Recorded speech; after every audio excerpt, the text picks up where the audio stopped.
ప్రజల స్థితిగతులు మారినాయా లేదా అని మాత్రం మనం విశ్లేషించుకోం.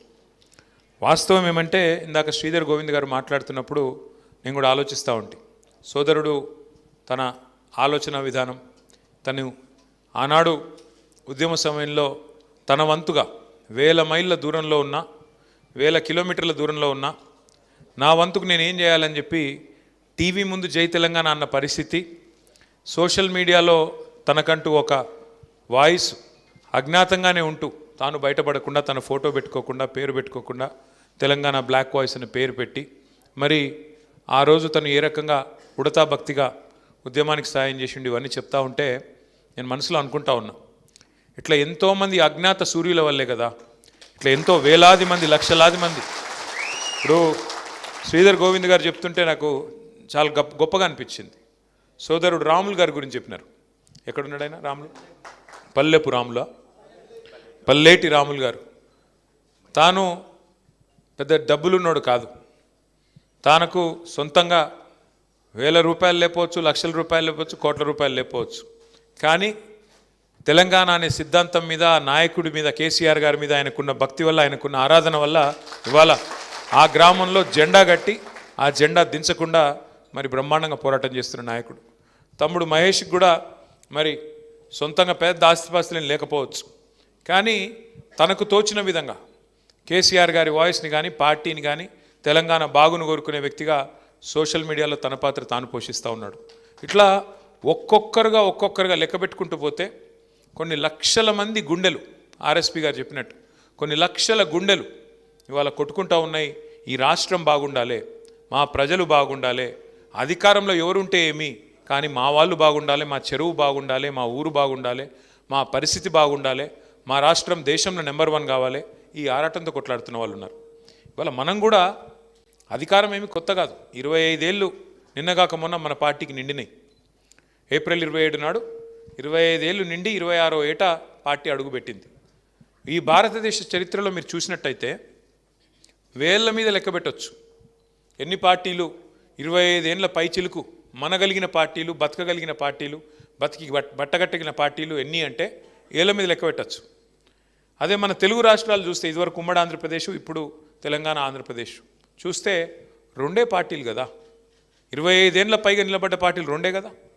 43 ఏళ్ళ కింద పుట్టిన తెలుగుదేశం పార్టీ, 83 పుట్టిన తెలుగుదేశం పార్టీ ఒకటి, రెండవది 2001లో పుట్టిన టీఆర్ఎస్ పార్టీ, ఈరోజు బీఆర్ఎస్ పార్టీ రెండవది. అంటే ఇక్కడ ఆలోచించాల్సిన విషయం ఏంటి అంటే అధికారం ఉన్నదా లేదా అన్నది ముఖ్యం కాదు, ప్రజల తరపున వాయిస్ వినిపించే శక్తి ఉందా లేదా, ప్రజల తరపున పోరాడే శక్తి ఉందా లేదా, ప్రజల తరపున పోరాడే నాయకత్వ పటిమ ఉందా లేదా, అది ముఖ్యం. సరే, అధికారం ఆ ప్రాసెస్లో అప్పుడప్పుడు వస్తుంది, రాకపోతే రాదు. దాని గురించి ఏదో ఫికర్ అయిపోయి రేపు ఏమైపోతుందో, మనం అధికారంలో రాకపోతే కొంపలు అంటుకుపోతాయేమో, ఏమి కాదు. భూమి అట్లున్నది ఇట్లేం కాదు, ఆకాశం అట్లా ఇరిగి కింద పడదు, ఎవరు ముఖ్యమంత్రి ఉన్నా ఉండకపోయినా ఏం ఆగదు. కానీ ప్రజలు ఆలోచించుకోవాలి, ఎన్నికలు రాగానే కన్ఫ్యూజ్ కావద్దు. కేసీఆర్ గారు చిల్కకు చెప్పినాడు ప్రతి సభలో. మీ కల్వకుర్తికి కూడా వచ్చి చాలా సావధానంగా ఓపికగా చెప్పినారు కేసీఆర్ గారు. అమ్మ, తొందరపడకండి, గందరగోళ పడకండి, ఆగం కాకండి. అదంటారు చూడండి, ఈయనగాచి నక్కల పాలు చేసినట్టు చేయకండి, తొందరపడి గందరగోళంలో ఓటేస్తే తప్పుడు పార్టీని తప్పుడు వ్యక్తులను ఎంచుకుంటే ఆగమైపోతుంది అని చెప్పిండు. కానీ మీరు కల్వకుర్తిలో వినలేదు. ఉమ్మడి పాలమూరు జిల్లాలో 14 స్థానాలుంటే 2 స్థానాల్లో మాత్రమే బీఆర్ఎస్ గెలిచింది, మిగతా 12లో కాంగ్రెస్ పార్టీ గెలిచింది. పాలమూరు బిడ్డను Palamuru గోసదీరుస్తా. Now, every time you hear about an unfortunate car incident, what is the first thought that comes to your mind?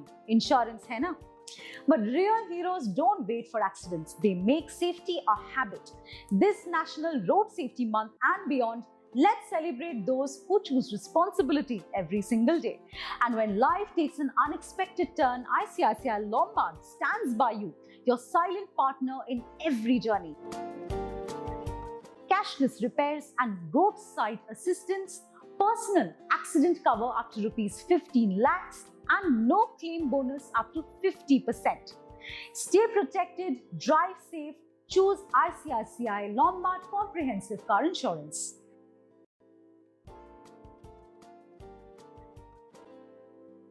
ఏమైనా లాభం జరిగిందా? మీ కల్వకుర్తికి ఏమైనా జరిగిందా? మీ మాడుగులకు ఏమైనా జరిగిందా? మీ అప్పారెడ్డిపల్లికి ఏమైనా జరిగిందా? ఆలోచన చేసుకోండి.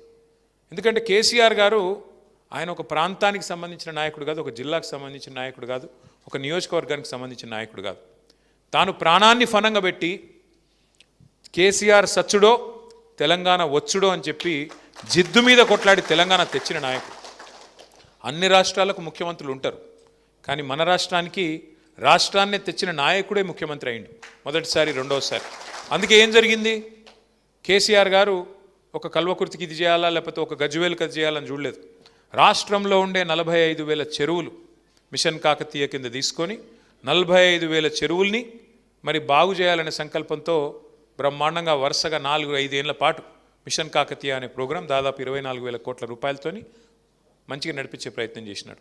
ఎందుకంటే చెరువు బాగుంటే ఊరు బాగుంటుంది, చెరువు బాగుంటే రైతు బాగుంటాడు, రైతు చుట్టూ అలుముకున్న వ్యవస్థ బాగుంటుంది, గ్రామీణ ఆర్థిక వ్యవస్థ బాగుంటే గ్రామం బాగుంటుంది, కుల వృత్తులు బాగుంటాయి, అన్నీ బాగుంటాయి. ఆ ప్రయత్నం చేసిండు. అట్లాగే మిషన్ భగీరథ ఉపాధ్యక్షుడు ఇక్కడ కూర్చున్నాడు, మాజీ ఉపాధ్యక్షుడు ఉప్పల వెంకటేష్. మిషన్ భగీరథ అనే ప్రోగ్రాము ఏదో ఆషామాషిగా పెట్టిన ప్రోగ్రాం కాదు, ఎవరికో ఒకరికి పదవి ఇచ్చినందుకు పెట్టిన ప్రోగ్రాం కాదు. సాధించుకున్న తెలంగాణలో మనం ఇంటింటికి సాగునీటి గోస లేకుండా, తాగునీటి గోస లేకుండా చేయాలనే ఉద్దేశంతో ఇంటింటికి నల్లా పెట్టి మా ఆడబిడ్డలు ఎవరు మళ్ళీ బిందెలు పట్టుకొని కుండలు పట్టుకొని రోడ్ల మీదకి వచ్చే పరిస్థితి ఉండొద్దు. వాళ్ళు లంబాడి మరి 11 సార్లు రైతు బంద్ వేస్తే అది అర్థం కాలేదు దాని విలువ మనకి. ఎందుకంటే అందుకే పెద్దలు చెప్తారు అడగందే అమ్మాయినా పెట్టదు అని. కేసీఆర్ గారు అడగకుండానే పెట్టిండు, పెడితే దాని విలువ అర్థం కాలే. ఏమనుకున్నారు? ఎవడుంటే ఏంలే రైతు బంద్ అవుతుందా, కేసీఆర్ ఏమన్నా ఇంట్లోకి వెళ్ళి ఇస్తున్నాడా? ఇట్లా మాటలు చాలామంది పుల్ల విరుపు మాటలు మాట్లాడిన ఊళ్ళల్లో. మరి ఇదివరకు ఉన్నోడు ఎవడన్నా ఇంట్లోకి వెళ్ళి ఇచ్చిండా? ఇంటెనక పొలం అమ్మి ఇచ్చిండా? లేదుగా. కానీ కేసీఆర్ ఇచ్చిన దాన్ని కూడా అపహాస్యం చేస్తూ ఇక అలా మళ్ళీ కోడిగుడ్డు మీద ఈకలు వీకుడు. అగో ఇంకా జైపాల్ యాదవ్కి ఎంత తక్కువైంది, ఆయనకి 60 ఎకరాలు ఉంది, గాయనకి ఎందుకు ఇస్తున్నావు రైతు బంధు? అరే నీకు వస్తుంది కదా అన్న అంటే లే గాయనకి ఎందుకు ఇస్తున్నావు, ఇంకా పెద్ద ఆయనకి ఎందుకు ఇస్తున్నావు అని అట్లా కొండిపెట్టుడు ఇవన్నీ జరిగినాయి. మొత్తానికి కల్వకుర్తిలా కాంగ్రెస్ ఆయనని గెలిపించిండ్రు, మన వాళ్ళని ఒడగొట్టిర్రు. మరి ఇవాళ ఏమైంది? రైతు బంధు పడుతుందా? 2 సార్లు ఎగ్గొట్టిండా లేదా?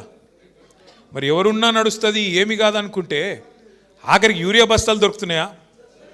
మొక్కలు కొంటుండా, శనగలు కొంటుండా, వరి కొంటుండా, బోనస్ అన్నాడు బోనస్ పడుతుందా? ఏం జరుగుతుంది మరి? యూరియా దొరకదు, కరెంటు రాదు, రైతు బంధు పడదు, కొనుగోలు కేంద్రాలు తెరవరు, తెరిస్తే మళ్ళీ అందులో రైస్ మిల్లులు అలాట్మెంట్ చేయరు, ధాన్యం జోకరు, కొనుగోలు చేయరు, కొనుగోలు చేస్తే బోనస్ ఇవ్వాలి కాబట్టి ఆ పని చేయరు. అందుకే ఓటేసేటప్పుడు ఆగమైతే, ఓటేసేటప్పుడు అయ్యో ఎవడైతే ఏమిలే జైపాల్ యాదవ్ మంచోడు కాదు, ఈయన మంచోడు కాదు, గాయన మంచోడు కాదు అని రాగాలు తీసి చాలామంది ఏమనుకున్నారు తెలుసా? కల్వకుర్తి తాలూకాలో పోతే జైపాల్ యాదవ్ పోతాడు కానీ కేసీఆర్ ఉంటాడు కదా అనుకున్నారు. అంతేనా? అనుకుర్రా? ఎట్లా ఉంటాడా నాకు అర్థం కాదు. జైపాల్ యాదవ్ పోతే ఆయన ఎట్లుంటాడు మరి? ఒక్కొక్కరు అట్లే అనుకుంటే, అటు కల్వకుర్తిలో అట్లే అనుకుర్రు, పక్కన నాగర్ కర్నూలు అట్లే అనుకుర్రు, అవతల అచ్చంపేటోడు అట్లే అనుకున్నాడు, ఇవతల జడ్చర్లోడు అట్లే అనుకున్నాడు. ఏమైంది దాంతోనా? ఎవరిదొకరు మాట్లాడుకోకుండా మీరు ఆయనతో గుద్దేసినారు, చూస్తే కేసీఆర్ గారే పోయినారు. కాబట్టి ఒక్కసారి ఓటేసేటప్పుడు మనం గుర్తుపెట్టుకోవాల్సిన లాజిక్ ఏమంటే, అక్కడ ఎమ్మెల్యేలు గెలవకపోతే కేసీఆర్ గారు సీఎం ఎట్లయితారు? కారు కదా. అందుకే కేసీఆర్ గారు ఏదైనా నిర్ణయం తీసుకున్నాడు అంటే మన గురించి ఆలోచించే తీసుకుని ఉంటాడు. మనకు రైతు బంధు ఇచ్చేటప్పుడు ఎట్లయితే ఆలోచించి మనం అడగకుండానే తీసుకున్నాడో, జైపాల్ యాదవ్ను పంపించినట్టు కూడా ఏదో ఆలోచించే తీసుకుని ఉంటాడు. ఆయన ఇంకొక ఏదో ఆలోచన ఉండింటుంది, ఒక బలహీన వర్గాల నాయకుని నిలబెట్టినాడు అని ఆలోచించి మనం ఓట్లే వేసి ఉండాలి. కానీ వేయలేదు, సరే పోయింది, అయిపోయింది అది. కానీ అట్లని చెప్పేసి ప్రభుత్వంలో ఏం తప్పులు జరగలేదు అని నేను అనను. ఇంతకుముందు శ్రీధర్ గోవింద్ ఒక మంచి మాట అన్నాడు. ఏమన్నాడు? అన్న మీరు పైన పిలుపునిస్తున్నారు కానీ అన్ని కిందికి రావడం లేదు, ఏదో మొక్కుబడిగా జరుగుతున్నాయి కొన్ని కార్యక్రమాలు అని. రెండో మాట ఏమన్నాడు? ఎవరైనా స్థానిక సమస్యల విషయంలో చొరవగా ముందుకు పోదాం, నేను అప్పారెడ్డిపల్లిలో మా చెరువు కబ్జా అవుతుందని నేను కొట్లాడినట్టు స్థానికంగా కొట్లాడతలేరు, క్రియాశీలంగా లేరు అని. కానీ శ్రీధర్ ఏమవుతుందంటే, ఏ మనిషి కూడా 24 గంటలు యాక్టివ్ ఉండలేడు తమ్ముడు. ఏ మనిషి కూడా, ఏ కార్యకర్త కూడా. ఎందుకంటే ఆయన ఇప్పుడు మా తమ్ముడు రాములు ఉన్నాడు ఫర్ ఎగ్జాంపుల్, పిల్లల్ని పోషించాలి, మరి వాళ్ళ బువ్వ చూసుకోవాలి, చదువులు చూసుకోవాలి, సంసారం చూసుకోవాలి, మీదికెళ్ళి ఈ పని కూడా చేయాలి. అంతేనా? కాబట్టి 24 గంటలు ఒకటే పని చేయమంటే చేయరాదు. రెండోది స్థానిక సమస్యలు. ఓడిపోయాక మనిషి అంటోనికి ఎవరికైనా నీరసం వస్తుంది. మళ్ళీ మనకేం మామూలు దెబ్బలు తగిలినాయి. గత 2.5 సంవత్సరాల్లో ఓడిపోయినాం. 23 డిసెంబర్లో వెంటనే కేసీఆర్ గారికి, మన నాయకుడికి, ఆయనకు పెద్ద గాయమైంది. రెండోసారి హిప్ ఫ్రాక్చర్ అయింది. అదో పెద్ద 4 నెలల అవస్థ. ఆ తర్వాత మధ్యలో మీకు తెలుసు 10 మంది ఎమ్మెల్యేలు వెళ్ళిపోయినారు. 10 మంది ఎమ్మెల్యేలను తీసుకొని పోయినారు కాంగ్రెస్ వాళ్ళు, రేవంత్ రెడ్డి గారు. ఇంకోవైపు పార్లమెంట్లో ఆర్ఎస్ ప్రవీణ్ లాంటి నాయకుడిని పెట్టినా నాగర్ కర్నూల్లో మనం గెలవలేకపోయినాం. అంటే ఒక విచిత్రమైన పరిస్థితి. ఇవన్నీ చూసినాక దెబ్బ మీద దెబ్బ తగిలినప్పుడు నిరుత్సాహం మనిషికి వస్తుంది. అది కేసీఆర్కైనా వస్తుంది, కింది స్థాయిలో గ్రామ స్థాయిలో ఉండే మా రాములన్నకైనా వస్తుంది. రాకుండా ఎట్లుంటుంది? మరి స్థానిక సమస్యల మీద కొట్టాడాలంటే ఏమనిపిస్తుంది శ్రీధర్ అంటే, అరే నువ్వు కత్తెమో వానికిచ్చినావు, యుద్ధం నన్ను చేయమంటున్నావు, ఇది ఎక్కడి కథ అనిపిస్తుందా అనిపించదా? మరి గెలిపించిన కాశిరెడ్డి నారాయణ రెడ్డి ఏం చేస్తుండు? 2వ స్థానంలో వచ్చిన ఆచార్య ఏం చేస్తాడు? ఇటు కేంద్ర ప్రభుత్వం అటు రాష్ట్ర ప్రభుత్వం ఉంది కదా, మరి మీరు కూడా మమ్మల్ని వద్దనుకుంటారు కదా, కొన్ని రోజులు కానీ సుతాంతి అని మనకు కూడా అనిపించాలి కదా తమ్మి. సుతాంతి మరి కొత్తగా అధికారం వచ్చింది కదా వాళ్ళకు, మనం ఎందుకు ఆతృత పడ్డట్టు, కంగారు పడ్డట్టు, మనమేదో వాళ్ళకు అధికారం వస్తే మనం జీర్ణించుకోలేకపోతున్నట్టు, ఆగమాగమైపోతున్నట్టు మనం ఎందుకు ఉండాలి? తెలిసి రానీతి ప్రజలకు కూడా మాకు కూడా అనిపించింది. తప్పేముంది అందులో? నిజంగా కూడా రైతు బంధు మంచిగా పడుతుంటే అర్థం కాలే. రైతు బంధు మంచిగా పడుతుంటే ఏమనుకున్నారు? ఎవడుంటే ఏమిటి అనుకున్నారు. భూముల ధరలు కల్వకుర్తిలో ఇదివరకు ఎట్లున్నాయి, ఇప్పుడు ఎట్లున్నాయి? చల్లబడ్డదా కొద్దిగా? ఎవడుంటే ఏంలే అనుకున్నారా? గివే మరి నేను చెప్పేది. ఉత్తగానే పెరిగాయి. ఇప్పుడు భూముల ధరలు అంటే నేనేదో రియల్ ఎస్టేట్ దంద గురించి చెప్తలేను. భూమి ఇప్పుడు శ్రీధర్ ఉన్నాడు ఫర్ ఎగ్జాంపుల్. శ్రీధర్కి ఒక 5 ఎకరాల పొలం ఉందనుకో. ఒక ఎగ్జాంపుల్గా నేను చెప్తున్నా, శ్రీధర్ ఏమనుకో. ఎటుంటుందంటే 5 ఎకరాల పొలం ఉంటే కేసీఆర్ రాకముందు 2014లో 5 ఎకరాలకు మొత్తం కలిపి ఎకరానికి 20 లక్షలు ఉండేది, మొత్తం ₹1 కోటి. కానీ కేసీఆర్ వచ్చినాక ఆ ₹1 కోటి విలువ 5 కోట్లు అయింది. అయిందా? అంటే ఏమవుతుంది? సంపద పెరిగినాక మనిషిలో ధీమా పెరుగుతుంది. ఏమనిపిస్తుంది? ఆ కోవిడ్ వచ్చింది, గిరోనా వచ్చింది, ఆ ముఖం మొత్తం ప్రపంచం అంతా గతర వచ్చినట్టు వచ్చి అందరూ మూతికి బట్టలు కట్టుకొని తిరిగే పరిస్థితి, ఎవడు ఇంట్లోకి వెళ్ళి బయటికి వెళ్ళిన పరిస్థితి వచ్చింది. అప్పుడు ఏమనిపిస్తుంది మనిషికి? ఎక్కడో దగ్గర ఆలోచన వస్తుంది కదా, అయ్యో నేను పోతే ఎట్లరా, డామ్మ నేను చచ్చిపోయినా అనుకో, నా పిల్లల పరిస్థితి ఏంది, మా తల్లిదండ్రుల పరిస్థితి ఏంది, వాళ్ళని ఎవడు చూసుకుంటాడు, ఏమవుతుంది? ఇది ఉంటుందా లేదా ప్రతి మనిషికి ఆలోచన? నాకేమన్నా అయితే ఎట్లా? ఎవడన్నా మన దగ్గరోడు ఎవడన్నా పోయిండు అనుకో చిన్న వయసులో, మనకు కూడా కొడుతుంది ఎక్కడో గుండెలో, అయ్యో మరి మనకేమన్నా అయితే మన పిల్లల పరిస్థితి ఏంది, మన పిల్లల పరిస్థితి ఏంది, మన తల్లిదండ్రుల పరిస్థితి ఏంది, మా మిగతా వాళ్ళ పరిస్థితి ఏంది, డిపెండెన్స్ ఉంటుంది. 5 కోట్ల విలువ ఉంటేనేమో ఒక ధీమా ఉంటుంది. అరే నాకేమన్నా అయినా నా 2 ఎకరాలు అమ్ముకొని మా వాళ్ళు ఏదో తిరిగి బతుకుతారు తీ అనిపిస్తుంది. అదే మళ్ళీ డామన్ పడ్డదనుకో, మళ్ళీ 5 కోట్లు వచ్చి మళ్ళీ ₹1 కోటి పడ్డదనుకో, ఏమనిపిస్తుంది? నీ ఆస్తి, నీ విలువ, నీ సంపద నీ కన్న ముంగట హారతి కర్పూరం లెక్క కరిగిపోతుంటే బాధ అనిపిస్తుందా అనిపించదా? హైదరాబాద్లో చాలామంది చిరుద్యోగులు ఉంటారు, చిన్న ఉద్యోగాలు చేసుకుంటారు, ప్లాట్లు కొనుక్కుంటారు. భవిష్యత్తులో వస్తుంది నా పిల్లలకి అని చెప్పి అక్కడ మీ ఆమన్గల్ కాడ, మీ కల్వకుర్తి కాడ, మీ మాడుగుల కాడ ఈడికెళ్ళి వచ్చి అడుగుంటారు. 200 గజాలు 300 గజాలు ప్లాట్లు, దానికి పెద్ద మార్కెటింగ్ ఉంటుంది, నడుస్తూ ఉంటుంది. మీ ఈడ గుసునలలో కూడా చాలామంది ఉంటారని నాకు ఎరికే. మీ కల్వకుర్తిలో నడిచేదే గద్దందా మాకు తెలుసు. ఎందుకు చెప్తున్నా అంటే అట్లా బతికేటోళ్ళు, మార్కెటింగ్ చేసుకుంటోళ్ళు ఉంటారు, కొనుక్కుంటోళ్ళు ఉంటారు. ఇలా వాళ్ళ ఆస్తి విలువ ఏందండి? కష్టపడి 10 లక్షలు పెట్టి 200 గజాలు ప్లాట్ కొంటే నీ కళ్ళ ముంగటనే తగ్గిపోయి 7 లక్షలు 6 లక్షలు. ఎలక్షన్లకు ముందు కేసీఆర్ ఉన్నప్పుడేమో ఎకరానికి నువ్వు ₹1 కోటి అడితే ఇవ్వపోతివి. ఇలా అడిగేటోళ్ళు లేకపోయా.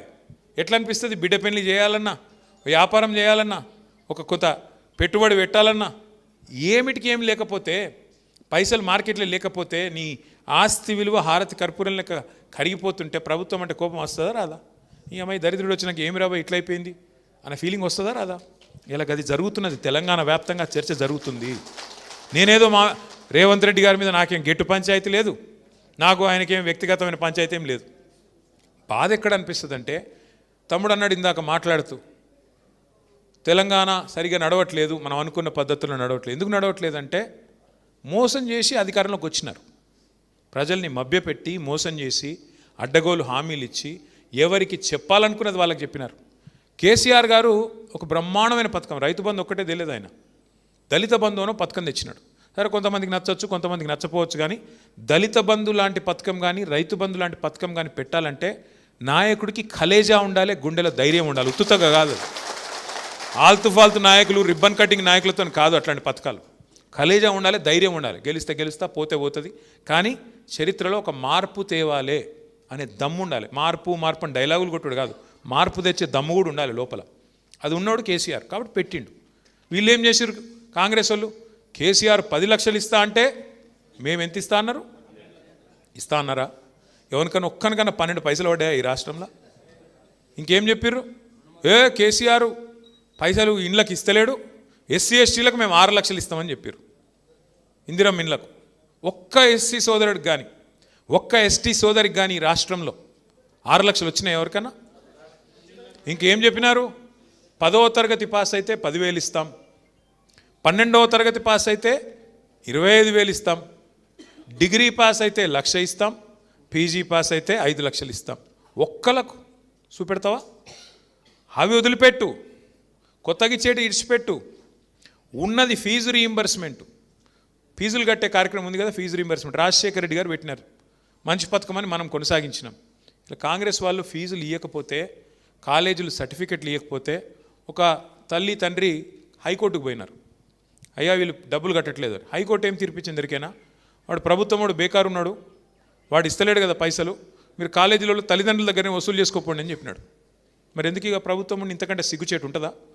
ఒక ప్రభుత్వము తల్లి తండ్రిగా 1000 గురుకుల పాఠశాలలు పెట్టి ఒక్కొక్క విద్యార్థి మీద 6.5 లక్షల విద్యార్థుల మీద, ఒకరు కాదు ఇద్దరు కాదు, 6.5 లక్షల విద్యార్థుల మీద ఒక్కొక్కరి మీద 1,20,000 రూపాయలు ఖర్చు పెట్టి చదివిపించిన కేసీఆర్ ప్రభుత్వం ఎక్కడ? ఆ ఫీజులు కట్టకుండా సావగొడుతున్న రేవంత్ రెడ్డి ప్రభుత్వం ఎక్కడ? అందుకే కేసీఆర్ గారు చెప్పినారు, మీకు అన్న వస్త్రానికి పోతే ఉన్న వస్త్రం పోతుంది నాయన, జాగ్రత్తగా ఉండండి అని చెప్పినారు. ఇన్లే మనం మా సోదరుడు ఒక ఆయన కలవకుర్తిలో నేను సర్వేకి పంపించిన, ఇది నువ్వు వినాలి జయపాలన్న. ఫోన్ తర్వాత చూద్దు తీయ నిదికుమాలిన సోషల్ మీడియా. ఒక ఆయన కల్వకుర్తిలో కేసీఆర్ గారు మీటింగ్ అవుతున్నది, మనోని సర్వే సోదరుడిని పంపించిన నేను. ఇట్లా ఏమున్నది కల్వకుర్తిలో 3 తెలుసుకొని రాపో, గెలుస్తున్నామా ఏమవుతుంది? పోయి వచ్చి మీటింగ్ అయిపోయాక నాకు ఫోన్ చేసినాడు, సార్ కల్వకుర్తి ఓడిపోతుంది సార్ అన్నాడు. ఏమైంది ఎందుకు అన్న? కింద ఒక 5-6 రైతులు ఉండే సార్, వాళ్ళ దగ్గర పోయి మాట్లాడితే కేసీఆర్ ప్రభుత్వం ఎట్లుందా అంటే బాగానే ఉన్నది అన్నారు. మరి ఏంది గెలుస్తుందా జైపాల్ యాదవ్ లేదా అంటే లేదు అన్నారు. ఎందుకు అంటే 10 ఏళ్ళకి ఒకసారి పంట మార్పిడి జరగాలి కదా సార్. అదేం డైలాగ్ రా నాయన, అంటే మంచిగా ఉన్నదని ఎవడని జడగొట్టుకుంటే ఆడరవి అట్లా అని చెప్పి 10 ఏళ్ళకి ఒకసారి పెళ్లి చేసుకొని మంచిగానే నడుస్తుంది అనుకో సంసారం. 10 ఏళ్ళకి ఒకసారి ఈ మొగుడు వద్దన్నది అనుకో అమ్మాయి, గట్లుంటుందా? లేదా ఈయన అన్నాడు అనుకో నాకు ఈ అమ్మాయి వద్దు నేను ఇంకొకరిని చేసుకుంటాను, అట్లుంటుందా? అరే మంచిగా నడుస్తున్నదాన్ని మంచిగా చూసుకోవాలి కానీ లేదు 10 ఏళ్ళకి ఒకసారి పంట మార్పిడి అట్లుంటుందా? అంటే ఎక్కడో ఏమైపోయిందంటే టేకెన్ ఫర్ గ్రాంటెడ్ అంటారు చూడు, టేకెన్ ఫర్ గ్రాంటెడ్ అన్నట్టు. కరెంట్ ఎడబోతుంది, మంచిగా అయిపోయింది. కేసీఆర్ రాకముందు కరెంట్ లేకుండా ఇప్పుడు కేసీఆర్ మంచిగా చేసిండు, అది పోతుందా? ఇప్పుడు మళ్ళీ ఎండాకాలం కరెంట్ కోతలు అవుతున్నాయా లేవా? నేను అవద్దని చెప్తున్నా. మళ్ళీ రేవంత్ రెడ్డి లేకపోతే ఏమంటాడంటే వీడు లేనిది పుట్టిస్తుండు, అంత బాగున్నది సుభిక్షంగా ఉన్నది, ఈయన లేని దుకాణం పెడుతున్నాడు, ఆయన నన్ను తిరుగుతాడు. మళ్ళీ వాళ్ళ అత్తగారులో కరెంటు కోతలు ఉన్నాయా లేవా? గజ్జపురిగా నాకు ఉన్నాయా? వాళ్ళ అత్తగారులో నన్ను రుణమాఫీ అయిందా? నేను అడిగిన అసెంబ్లీలో రేవంత్ రెడ్డిని, అయ్యా పోదాంపా నువ్వు ఏడుకు పోదామో చెప్పు, నువ్వు రుణమాఫీ అయిందని నువ్వు అంటున్నావు, కాలేదని నేను అంటున్నా. మీ సొంత ఊరు కొండారెడ్డిపల్లె కోదామా లేకపోతే మీ అత్తగారు ఊరు కోదామా, యాడి కోదామా? పోదాం పారాబాయ్. ఒక్క ఊళ్ళోనన్న రైతులు 100% అయిందని రాసిస్తే నేను రాజకీయ సన్యాసం తీసుకొని పీక్తా అని చెప్పిన.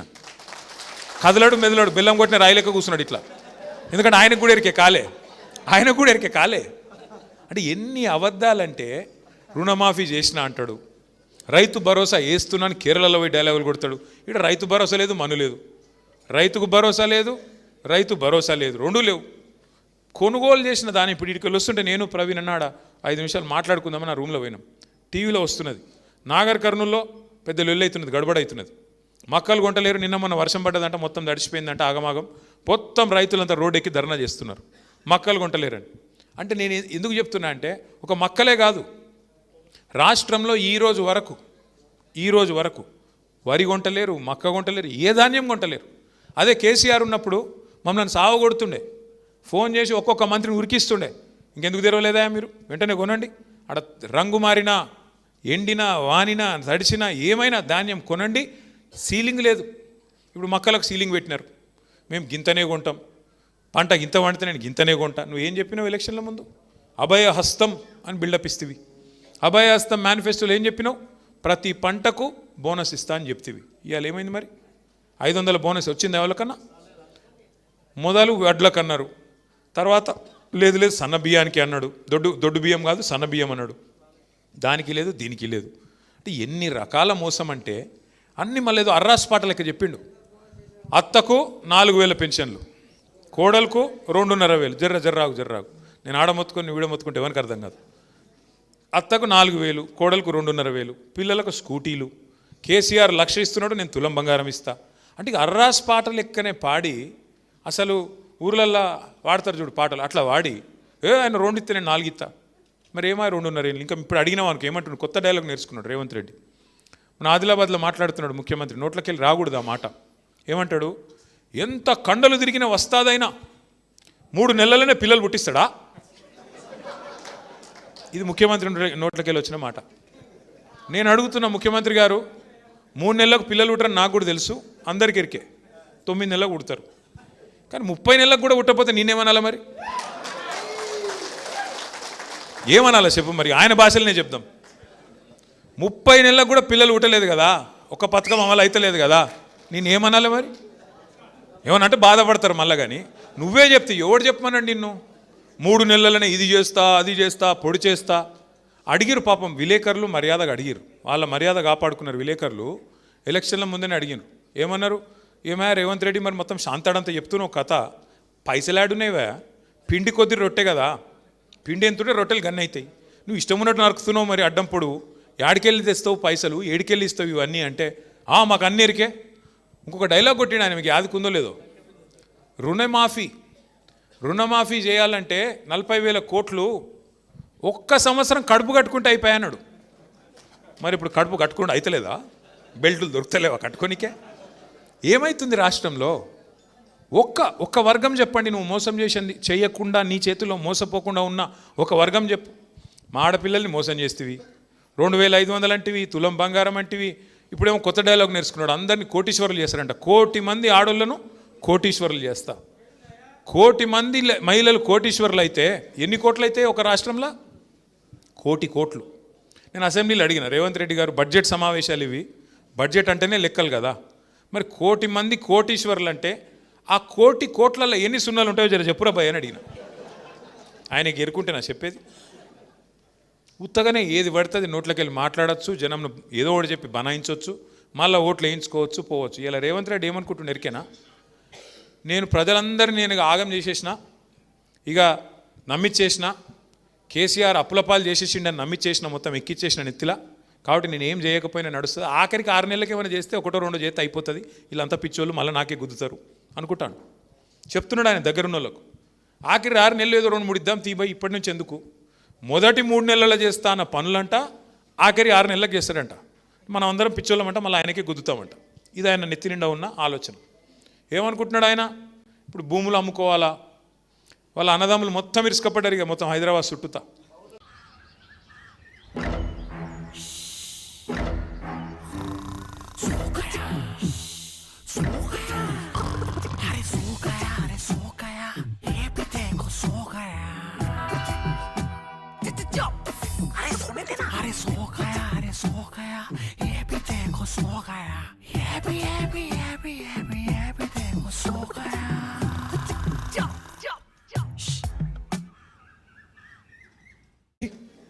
కేసీఆర్ గారు అప్పు చేసిండు, ఎస్ బరాబర్ చేసిండు. ఏం చేసిండు కేసీఆర్ అప్పు చేసి?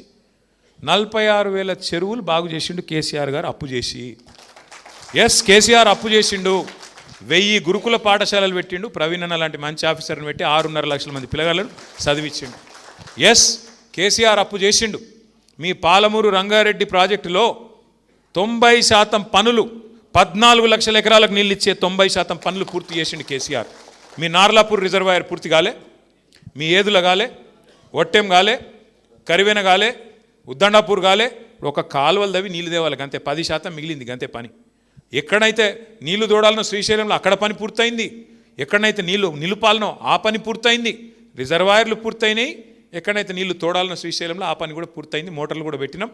మొదటి పంపు ఆన్ కూడా చేసిండు కేసీఆర్, నీళ్లు చూపెట్టిండు, మీకు ఉన్న పెండింగ్ ప్రాజెక్టులు పూర్తి చేసిండు. మీ జిల్లాలో 8 లక్షల ఎకరాలకు నీళ్ళు ఇచ్చిండు, ఇంకొక 14 లక్షల ఎకరాలకు నీళ్ళు ఇయనికే 90% పూర్తి చేసిండు కేసీఆర్ గారు. దగ్గర 35,000 కోట్లు ఖర్చు పెట్టి అప్పు చేసిండు. పాలమూరు ప్రాజెక్టు 90% పూర్తి చేసిండు. నువ్వు 2.5 ఏళ్ళాయ మరి మీ మామగారి పేరు పెట్టుకున్నావు. పాలమూరు రంగారెడ్డి ఎత్తిపోతల పథకానికి మామగారి పేరు పెట్టిండు. మహేంద్రనాథ్ పేరు పెడితే బాగుండపో. మామగారి పేరు పెట్టుకున్నాడు, జైపాల్ రెడ్డి సాబ్ పేరు పెట్టుకున్నావు. మరి జైపాల్ రెడ్డి సాబ్ మీద ఏమైనా కోపం ఉందో ఏమో తెలియదు నాకు. ఆ పనిని ముడతను కూడా ముడతలేడు. అది పూర్తి చేయవస్తలేదా? 2.5 ఏళ్ళు అయితే 90% అయిపోయింది. 10% అంటే ఏనుగు పోయింది, తోక చిక్కింది. అది తోకను గుజని కూడా అవుతలేదు నీకు 2.5 ఏళ్ళ. ఏం పాలమూరు బిడ్డవు మరి నువ్వు? పాలమూరు బిడ్డ అంటే ఆయన ఉద్దేశం చూడండి మీరు. 90% పని పూర్తి అయిపోయి 6 నెలల మిగతా అది పూర్తి చేయొచ్చు. అది పూర్తి అయితే ఏమవుతుంది? కేసీఆర్ చేసిండు అంటారు. ఆ రిజర్వాయర్లని కేసీఆర్ ఉన్నప్పుడే కట్టిండంటారు. ఆయన ఏమనుకుంటున్నాడు? మనం ఆఖరికి చేయాలి. ఆఖరికి చేస్తే మా పాలమూరు వాళ్ళకి మళ్ళీ పోయి నేను చెప్తా, కల్వకుర్తి పోయి నేనే చేసిన మొత్తం కేసీఆర్ ఇడిచిపెట్టిపోయింది అని చెప్తా. నమ్ముతారు? కనబడతలేదా అందరికీ? కరివెన కనబడతలేదా? వట్టెం కనబడతలేదా? ఉద్దండాపూర్ కనబడతలేదా?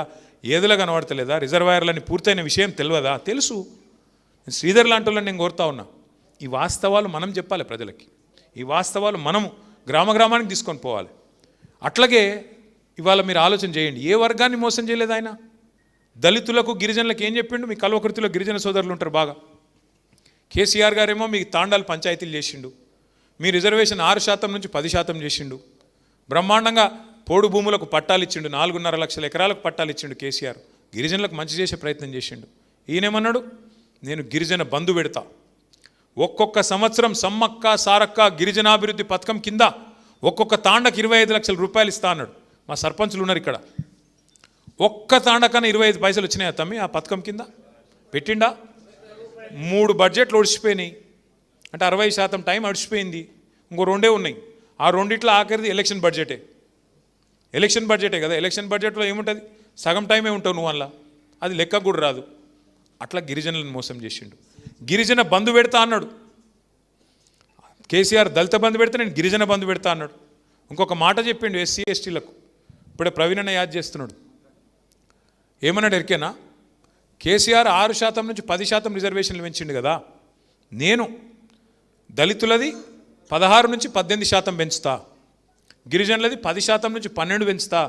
పెంచడమే కాదు, మీకు ప్రభుత్వ కాంట్రాక్టులలో, ప్రభుత్వ వర్కులలో, కాంట్రాక్టులలో మీకు ఎస్సీ ఎస్టీలకు 30% ఇస్తా అని చెప్పిండు. ఏది ఆ కాంట్రాక్టులు? 30% కాదు, 30 పైసలు నువ్వు ఎక్కడ నన్ను ఇచ్చినట్టు చూపెడితే నేను ఏ శిక్ష కంటే ఆ శిక్షకు సిద్ధం. 30 పైసలు ఈ 3 ఏళ్ళల్లో, 2.5 ఏళ్ళల్లో.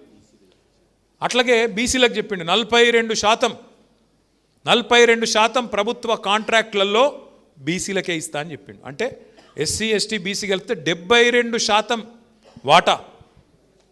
రూపాయి ఖర్చు పెడితే 72 పైసలు మీకే ఇస్తా అని చెప్పిండు. ఒక్క ఎస్సీ ఎస్టీ బీసీ కాంట్రాక్టర్ చూపెడతావా నాకు రాష్ట్రంలో నువ్వు ఇచ్చింది ఈ కోటా కింద? ఏమనంటే రిజర్వేషన్ ఏమో కేంద్ర ప్రభుత్వం ఆపింది అంటావు. ఇదైతే నీ చేతుల్లోనే ఉంది కదా, ఎందుకు ఇస్తలేవు మరి? బీసీలకు 1,00,000 కోట్లు ఇస్తా అన్నాడు. సంవత్సరానికి 20,000 కోట్లు ఇస్తా, 5 ఏళ్లలో 1,00,000 కోట్లు నింపుతా, బీసీ సబ్ ప్లాన్ పెడతా అన్నాడు. అది నీ చేతుల్లోనే ఉంది కదా, ఎందుకు చేస్తలేవు? ఏది అడిగినా ఒకటే సొల్లు పురాణం. అప్పుల పాలైపోయింది రాష్ట్రం, దివాలా తీసింది. నేను ఒకటి అడుగుతా ఉన్నా, కేంద్ర ప్రభుత్వం ఆర్బీఐ చెప్పేది విందామా, లేకపోతే ఈ రేవంత్ రెడ్డి చెప్పేది విందామా? ఆలోచన చేయండి. రిజర్వ్ బ్యాంక్ ఆఫ్ ఇండియా చెప్పింది, పార్లమెంటు వేదికగా కేంద్ర ప్రభుత్వం చెప్పింది, తెలంగాణ వచ్చిన నాడు అప్పెంత, కేసీఆర్ దిగిపోయిన నాడు అప్పెంత అంటే, తెలంగాణ వచ్చినాడు కేసీఆర్ ముఖ్యమంత్రి అయినాడు, ఆయన ఈ రాష్ట్రం నెత్తి మీద ఉన్నప్పుడు 72,000 కోట్లు. కేసీఆర్ గారు దిగిపోయినాడు ఈ రాష్ట్రం నెత్తి మీద ఉన్నప్పుడు 3,52,000 కోట్లు. అంటే కేసీఆర్ ప్రభుత్వం చేసింది 2,80,000 కోట్ల అప్పు. మరి కేసీఆర్ ఏమేం చేసిండు? మెడికల్ కాలేజీలు కట్టిండు, కాళేశ్వరం కట్టిండు, పాలమూరు 90% పూర్తి చేసిండు, 1000 గురుకుల పాఠశాలలు పెట్టిండు, జిల్లా కేంద్రాలు చేసిండు, కలెక్టరేట్లు కట్టిండు, పోలీస్ కమిషనరేట్లు కట్టిండు, మీ చెరువులు బాగు చేసిండు, ఇంటింటికి నీళ్ళు ఇచ్చే పథకం పెట్టిండు, 73,000 కోట్లు రైతు బంధు చేసిండు, 30,000 కోట్ల రుణమాఫీ చేసిండు. గిన్ని కేసీఆర్ చేసిండు కదా. 200 పెన్షన్ 2,000 చేసిండు, గిన్ని చేసిండు. కళ్యాణ లక్ష్మి ఇచ్చిండు, కేసీఆర్ కిట్లు ఇచ్చిండు. ఇంకా ఎన్ని చదవాలి నేను? గన్ని చేసిండు కేసీఆర్. నువ్వేం చేసినావు మరి చెప్పు? నువ్వు కూడా ఏం చేసినావు మరి? 3,70,000 కోట్ల అప్పు చేసిండు రేవంత్ రెడ్డి ఇప్పటికీ. మనం మొత్తం 10 ఏళ్లలో 2,80,000 కోట్ల అప్పు చేస్తే ఈ మహానుభావుడు 2.5 ఏళ్లలోనే 3,70,000 కోట్ల అప్పు చేసిండు. మరి ఎవరికి పోయినాయి పైసలు అవన్నీ? రైతు బంధు పడతలేదు, రాహుల్ బంధు మాత్రం జోరుగా నడుస్తుంది. రైతు బంధు లేదు, రాహుల్ బంధు మాత్రం ఫెంటాస్టిక్. మంచిగా మూటలు ఈ మధ్యన ముఖ్యమంత్రి గారు అంటున్నాడు డైలాగ్, కొత్త డైలాగ్ నేర్చుకున్నాడు, నేను మారిన మనిషిని. మారిపోయిందంట, కరెక్టే, మారిపోయినావు. ఎలక్షన్లకు ముందేమో దానవీర శూరకర్ణ, ఎలక్షన్ల ముందు దానవీర శూరకర్ణ, ఏది కావాలంటే అది ఇస్తా అన్నాడు. ఇప్పుడు కుంభకర్ణ, లేస్తలేడు, మారిపోయిండు మనిషి, ఎగ్దమ్ మారిపోయిండు. ఎలక్షన్లకు ముందేమో పాలమూరు బిడ్డ, ఇప్పుడు పాలమూరు ప్రాజెక్టును పట్టించుకోని బిడ్డ.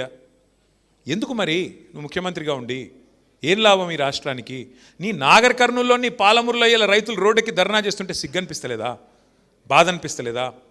గురుకుల పాఠశాలలు మేము బ్రహ్మాండంగా నడిపితే ఆనాడు ఇవాళ 140 మంది పిల్లలు చచ్చిపోయినారు ఆ గురుకులాల్లో ఈ రేవంత్ రెడ్డి వచ్చినాక. సిగ్గనిపిస్తలేదా? కరెంట్ ఇయ్యలేకపోతున్నావు, సిగ్గనిపిస్తలేదా? రైతు బంధు పడతలేదు, సిగ్గనిపిస్తలేదా? రైతుల ధాన్యం ఇవాళ రోడ్ల మీద తడిచి రైతులు ఏడుస్తుంటే బాధ అనిపిస్తలేదా? ఇంకా ఆయన అంటున్నాడు, మేము తిడుతుంటేనంట ఇట్లా విమర్శ చేస్తుంటే ప్రజల పక్షాన ఆయనకు మా తిట్లు వింటుంటే ఆయనకు సాడిస్టిక్ ప్లెజర్ వస్తుందంట, పైశాచిక ఆనందం వస్తుందంట. ఏమనాలి ఆయనని మేము, ఇంకా ఏమనాలో కూడా అర్థం కావట్లేదు. అందుకే మీతో నా ప్రార్థన, మా కల్వకుర్తి సోదరులతోన, మనము మళ్ళీ లాస్ట్ కేసీఆర్ వస్తాడులే, ఇట్లా చేయి ఊపుతాడు, మేము కూడా ఇట్లా ఊపుదాము. కేటీఆర్ మధ్యలో ఒకసారి వస్తాడు, ఆయన కూడా ఇట్లా అంటాడు, మేము కూడా ఇట్లా అందాము, కానీ మేము మాత్రం ఏం చెయ్యము అంటే కుదరదు. శ్రీధర్ చెప్పింది అక్షర సత్యం.